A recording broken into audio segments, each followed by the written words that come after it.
Hi there, and today we're going to learn about how to fix background video not playing on mobile in Wix. So here I am in my Wix website and I am here in the dashboard. And to go to the website, just click on design site and then you will be redirected here.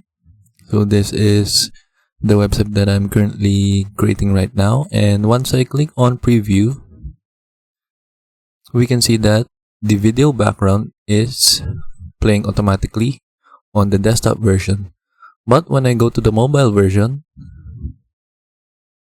the video is not playing. So we will need to fix this. So let's go back to the editor. And right now we are in the mobile version of the website. So what we're going to do is that we're just going to click this video background to make sure we are selecting the correct element. In my case, it is this strip right here, and I will click on the background icon, and then we just need to turn this on, the play video on mobile, so that the video background plays automatically.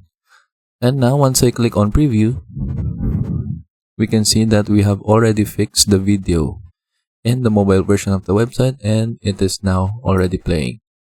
And that is it for this video. Hope you learned how to do it, and thank you for watching.